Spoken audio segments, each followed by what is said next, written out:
Çok kıymetli katılımcılar, misafirlerimiz, hepiniz Batman Sivil Toplum Kuruluşları programına hoş geldiniz, şeref verdiniz.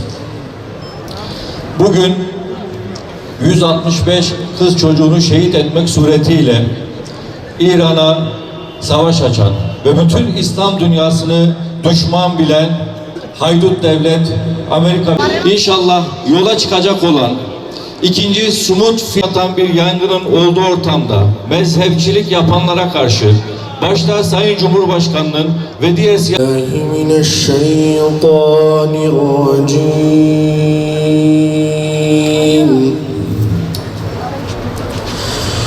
Bismillahirrahmanirrahim. Ya eyyühellezine amenu ittakullaha haqqu bihablillahi cemi'an ve la teferraku ve zkuru ni'metallahi aleykum vel tekun minkum ummetun yed'ûne ilel hayri ve ye'murûne bil ma'rufi ve yenhevne anil mazlum Müslümanların yardımına koşmak için toplanıyoruz. Elbette acılarımız büyük, tarif edilemez.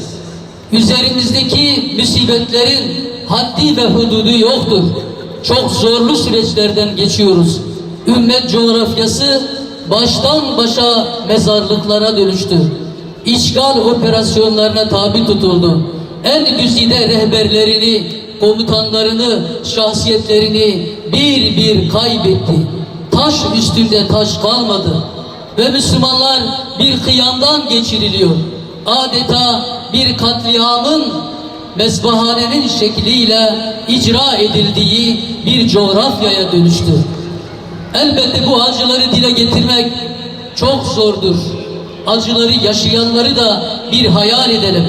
Çocuklarımız, annelerimiz, bacılarımız, yaşlı dedelerimiz, mücahit kardeşlerimiz, sahipsiz, aç kalan insanlarımızın çektikleri acılarını da şöyle bir hayal edelim. Musibetin büyüklüğü, zorluğu ve çilenin çokluğunu az çok fark edebiliyoruz. Ama neden? Az mıyız? Yok muyuz?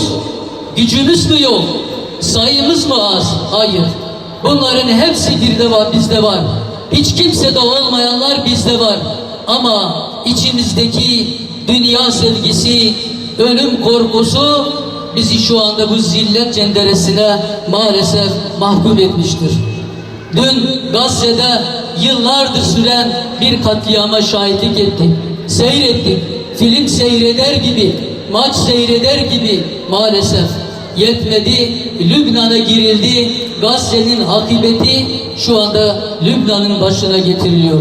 Irak baştan başa yıkıldı. Yetmedi. Suriye'ye girdiler. Baştan başa yıktılar. Olmadı. Yetmedi.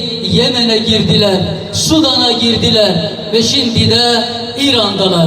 Yarın nerede olacaklarını az çok tahmin edebiliyoruz. Ama yetmedi mi bu kadar acılar, ölümler, bu kadar zulümler, bu sessizlik nereye kadar gidecek diye bizim de oturup kara kara düşünmemiz, çareler üretmemiz gerekmiyor mu? Mescid-i Aksa'mız, bayram namazı kılınmadı Mescid-i Aksa'da. Cuma namazı kılınmadı. Şimdiye kadar Mescid-i Aksa'nın mahkum olduğunu söylüyorduk değil mi? Şu anda secdelerden, rükûlerden, tilavetlerden de mahrum bırakıldı. Bu kadar acıyı üst üste yaşamamızın tek bir sebebi var kıymetli Müslümanlar. Tefrika, ayrımcılık, bölünmüşlük, parçalanmışlık ur gibi içimize girmiş, bizi bizden alıyor. Bizi güçsüz duruma düşürüyor. Ne kıymet, ne heybet, ne kuvvet, ne de devlet bırakıyor bize.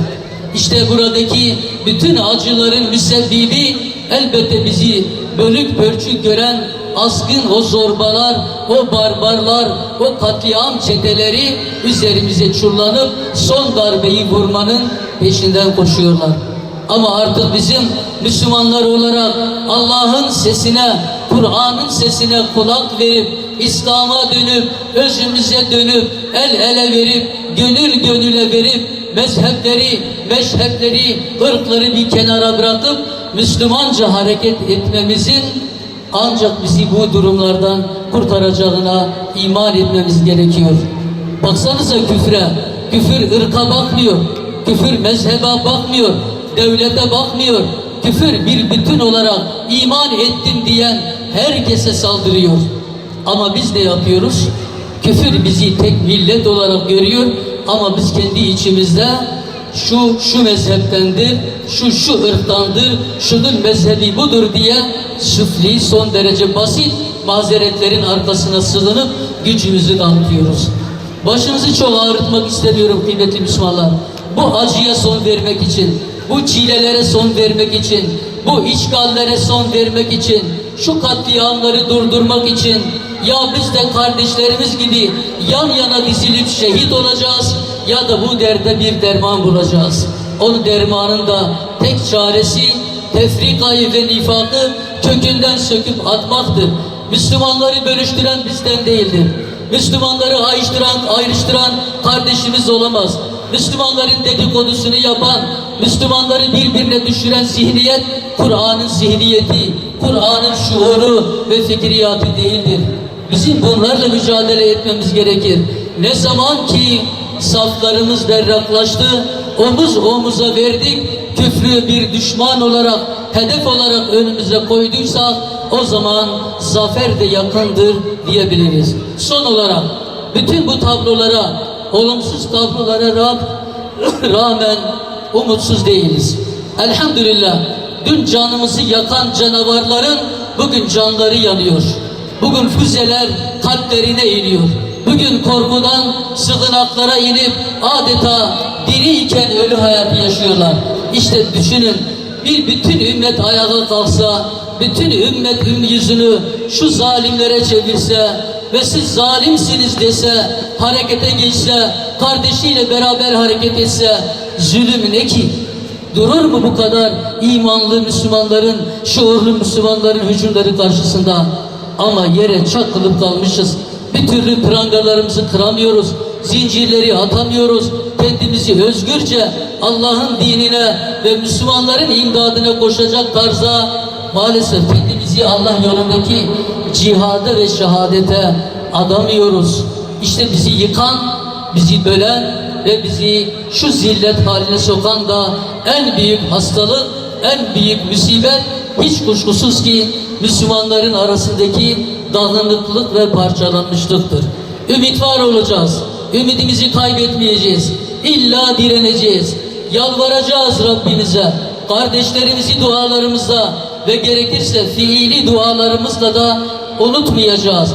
Müslümanlığın icabı da zaten budur. Bu duygu ve düşüncelerle zamanınızı alıp başınızı ağrıtmadan bu şekilde konuşma son vermek istiyorum. Rabbim cümlemizin yar ve yardımcısı olsun. Allah bizi İslam'la dirilden, yan yana gelen, kardeş olan, muhabbet tohumlarını eken, ülfetle hareket eden, şuurlu, dirayetli Müslümanlardan eylesin. Allah cümlemizin yardımcısı olsun. Rabbim şu anda Amerika despotuna karşı mücadele veren, göğüs geren, cihat eden bütün kardeşlerimizi muzaffer etsin. Yemen'deki, Lübnan'daki, Gazze'deki, İran'daki bütün kardeşlerimizin attıkları isabet ettirsin. Rabbim onları muzaffer etsin. Allah onları şerefle yad etsin. Rabbim izzet sancağını dalgalandıran bu Müslümanları muzaffer etsin. Bizleri de onların cihadına, onların mücadelesinin hayrına, sevabına ortak olan, içi yanık, bağrı da yanık, kalbi yanık olan Müslümanlardan eylesin. Allah cümlenizden razı olsun. Bismillahirrahmanirrahim. Kıymetli basın mensupları, değerli Batmanlı kardeşlerimiz. Bugün burada Batman'daki sivil toplum kuruluşları, meslek odaları, platformlar, sendikalar ve vicdan sahibi tüm kesimler adına bölgemizde yıllardır sürdürülen işgal, sömürü ve kaos politikalarına karşı ortak sesimizi yükseltmek için tekrardan bir araya geldik. İşgalci İsrail'in ve ona her türlü desteği veren ABD'nin coğrafyamızda uyguladığı böl, parçala, yut politikalarını reddediyoruz.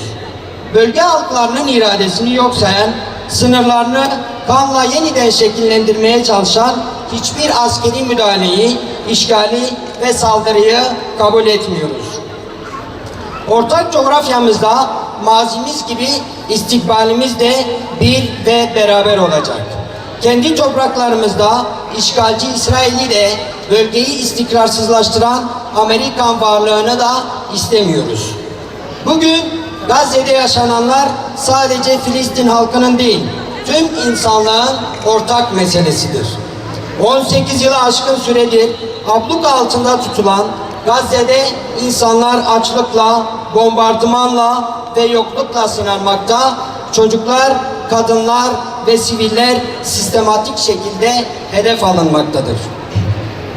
Ancak bütün baskılara rağmen Gazze halkı direnişinden vazgeçmemiş, dünyanın dört bir yanındaki vicdan sahibi insanlar da bu zulme karşı sesini yükseltmiştir.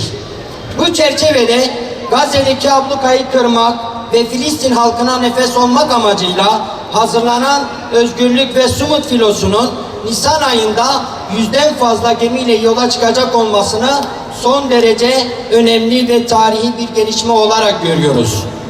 Bu filo yalnızca insani yardım değil, insanlığın onurunu, kardeşliği ve teslim olmayan direniş ruhunu da taşıyacaktır. Bizler Batman'daki sivil toplum kuruluşları olarak Gazze'ye ulaşan her yardımın, işgale karşı yükselen her sesin ve mazlumların yanında duran her girişimin arkasında olduğumuzu bir kez daha kamuoyuna ilan ediyoruz. İşgalin bir diğer boyutu ise maalesef kutsallarımıza yöneliktir. İlk kıblemiz olan Mescid-i Aksa günlerdir çeşitli bahanelerle Müslümanlara kapatılmakta, ibadet özgürlüğü fiilen engellenmektedir. Sözde güvenlik gerekçeleriyle uygulanan kısıtlamalar inanç özgürlüğünün açık bir ihlalidir. Mescid-i Aksa yalnızca Filistinlilerin değil, bütün ümmetin ve insanlığın ortak değeridir. Kudüs'ün kapılarına vurulan her kilit barışa, kardeşliğe ve insanlık vicdanına vurulmuş alçakça bir darbedir. Bu haydutluk her şeyden önce 2 milyar Müslümanın inancına yapılmış küstah bir saldırıdır. İslam dünyasının buna en güçlü tepki vermesi asli vazifesidir. Mescid-i Aksa'nın mahzun bırakılmasına sessiz kalmayacağımızı, onun özgürlüğünün bütün coğrafyamızın özgürlüğü anlamına geldiğini buradan bir kez daha vurguluyoruz. Bugün bölgemizde yaşanan bütün savaşların ve gerilimlerin arkasında aynı zamanda büyük bir sömürü düzeni bulunmaktadır. Akdeniz'den Mezopotamya'ya kadar uzanan enerji kaynakları, petrol, doğalgaz ve su varlıkları bölge halklarının refahı için değil, küresel güçlerin çıkarı için kullanılmak istenmektedir. Bizler coğrafyamızın zenginliklerinin işgalcilerin ve emperyalist çevrelerin değil, bu topraklarda yaşayan halkların hakkı olduğuna inanıyoruz. Topraklarımızın altındaki zenginlikler çocuklarımızın geleceği ve halklarımızın huzuru için kullanılmalıdır. Bugün Gazze'de, Lübnan'da, Suriye'de ve İran'da yaşananlar birbirinden bağımsız değildir. Yapılan katliamlar, sivil halka yönelik saldırılar ve sürgün politikaları aynı karanlık merkezin, aynı şer merkezinin ürünüdür. Bu zulme karşı sessiz kalmak, suça ortak olmaktır. Bizler Gazze'nin çığlığını, Beyrut'un acısını, Şam ve Tahran'ın direncini yüreğimizde hissediyor. Dünya Siyonizmine karşı dil, ırk, mezhep, altını bir kere çiziyorum, mezhep gözetmeksizin tek yürek, tek bilek olduğumuzu buradan tüm dünyaya duyuruyoruz. Bu nedenle Batman'daki sivil toplum kuruluşları, meslek odaları, sendikalar, platformlar olarak halkımızı işgale, soykırıma, kutsallarımıza yönelik saldırılara ve emperyalist politikalara karşı ortak tavır almaya davet ediyoruz. Gazze için, Kudüs için, Mescid-i Aksa için, İran için, Yemen için, Lübnan için, Arakan için, Doğu Türkistan dahil tüm mazlum coğrafyalar için sessizliğin suça ortak olduğu bu günlerde zulme karşı tek ses, tek yürek olalım. Allahümme erham ümmete Muhammed. Allahümme afir ümmete Muhammed. Allahümme ansur ümmete Muhammed. Ümmeti Muhammed'i zalimlerin şerrinden muhafaza eyle. Doğu Türkistan'da ve tüm İslam coğrafyasında zulüm altında inleyen kardeşlerimizin feryadını işiten sensin. Şehitlerimize rahmet, yaralarımıza acil şifalar ihsan eyle. Bizleri